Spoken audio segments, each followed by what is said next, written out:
Bonsoir. Avant tout, je vous remercie d'être venus si nombreux à cette conférence qui a failli ne pas avoir lieu. Je ne sais pas si on vous l'a dit. Il se peut qu'on vous l'ait dit, mais je pense plutôt qu'on ne vous l'a pas dit. Je ne vois pas très bien qui aurait pu vous le dire, puisque d'une manière générale, c'est moi qui dis les choses quand il y a des choses à dire. Par conséquent, je vois mal quelqu'un venir ex abrupto vous dire que, en l'occurrence, cette conférence a failli ne pas avoir lieu. Je ne vois pas bien qui aurait pu le lui dire. Ni surtout qui aurait pu lui dire de vous le dire. Donc, en partant du principe qu'on ne vous l'a pas dit, je vous le dis.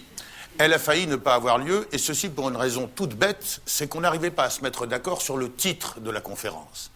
Alors, l'idée de départ, c'était la diagonalisation du pas. Mais c'était un petit peu pompeux, un peu hermétique, et puis pas très facile à prononcer, ce qui n'est pas gênant en soi, puisqu'on dit rarement le titre de la conférence. On dit tout simplement « Je vais à la conférence du professeur Rollin, je ne sais pas de quoi ça parle, mais ce sera sûrement très intéressant. » Ou bien on dit « Tiens, allons donc écouter le professeur, on va sûrement s'ennuyer un peu, mais on pourra dire à nos amis qu'on y était, et ils verront bien qu'on est des gens cultivés. » Ou alors on dit « Allez... allons donc écouter Rollin, même si c'est nul, c'est jamais très long, en 1h20 c'est terminé.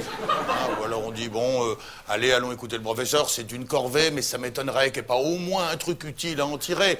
Bon, enfin bref, on n'a pas besoin du titre, donc, pour se dire tout ça. Mais enfin, bon, ça ne collait pas. Alors ensuite, on a pensé à la diagonalité du pas, mais le mot diagonalité, malheureusement, n'existe pas. Il n'existe pas en français, en tout cas, il existe peut-être dans d'autres langues, on n'a pas cherché, on n'a pas eu le temps. Mais ça m'étonnerait, je vois mal des Norvégiens parler de diagonalité, ou alors dans un tout autre sens, peut-être au sens de fromage blanc allégé, auquel cas ça n'arrange pas du tout nos affaires. Donc on a éliminé la diagonalité, on a pensé à le pas en diagonale, mais ça faisait un petit peu conférence sur le jeu d'échecs, le pas du fou en diagonale, ou de la reine, bien sûr, ou du roi, tout aussi bien, ou du pion pour prendre, Alors, on n'avait pas envie de se retrouver avec 150 joueurs d'échecs en train de fumer la pipe dans la salle et parlant russe pour la plupart. Ensuite, on a pensé... Quand je dis on a pensé, je devrais dire j'ai pensé, puisque c'est moi qui me suis occupé du problème. D'ailleurs, quand je dis qu'on n'arrivait pas à se mettre d'accord, je devrais dire que je n'arrivais pas à me mettre d'accord, puisque c'est moi qui décide tout seul dans cette histoire.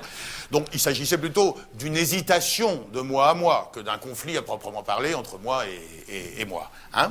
Alors, ensuite, j'ai pensé à pas diagonale, mais ça donnait l'impression de la négation, au sens de ce n'est pas diagonale. Alors qu'il s'agit du pas comme un pas en avant. Bon, sauf que là, justement, il est en diagonale, c'est tout l'objet de cette conférence. Mais disons, du pas comme un pas sur la Lune. Quoique là encore, la confusion est possible, parce que si on demande à quelqu'un où voulez-vous aller, il peut très bien répondre pas sur la Lune. Et là, c'est la négation qui revient. Sans le nœud, mais la négation quand même. Et puis on est toujours un petit peu coincé avec les pas, parce que si un amateur de foie gras dit « je voudrais du canard, pas de loi », ce qui veut dire pas de loi ou pas de loi. Un bricoleur qui dit il me faut une vis de 3, pas de 2. La vis de 2, elle sera trop petite, elle va pas tenir. Ça va bouger dans son logement. C'est pourquoi, comme je viens de vous le dire, il me faut une vis de 3, pas de 2. Oui, mais alors pas de 2 ou pas de 2, pas de 2, mais il n'y a pas moyen de savoir. C'est terrifiant. Le physionomiste qui dit ce garçon a une tête de nain, pas de géant. Alors, est-ce que c'est un grand pas? Est-ce que c'est la négation? Même quelquefois en rafale, un lieutenant de cavalerie qui dit à ses gars, ne bougez pas de là, restez tranquille, pas de course, pas de charge, pas de tir.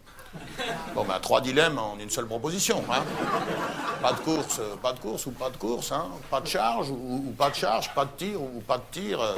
C'est terrible. Et en sens inverse, si on dit à une femme, pas de chichi entre nous, elle peut très bien penser qu'on l'invite à danser le chichi. Alors elle se demande à quoi peut bien ressembler un pas de chichi. Alors elle fait une petite tentative au hasard, comme ça, un petit peu comme ça. Puis elle se dit non, ça c'est plutôt la polka. Alors bon, elle essaye encore, un petit pas par-ci, un petit pas par-là. Vous savez comme sont les femmes. Bon, enfin ce qui fait que ça n'était pas le bon titre. J'ai éliminé le mot pas.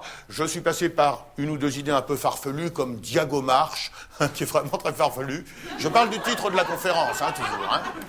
Et puis, filet de truite au beurre blanc. Bon, je pense que j'avais un petit peu faim à ce moment-là, mais dès que j'ai eu mangé un morceau, j'ai écarté l'idée. Et puis, in extremis, j'ai trouvé Progression diagonale, qui n'a pas toutes les qualités, mais qui va bien, comme vous allez le constater, qui nous fait un titre très honorable et qui, en tout cas, permet à la conférence d'avoir lieu, ce qui me retire une belle épine du pied. À vous, pas forcément, mais à moi, sans aucun doute. Alors, avant d'entrer dans le vif du sujet...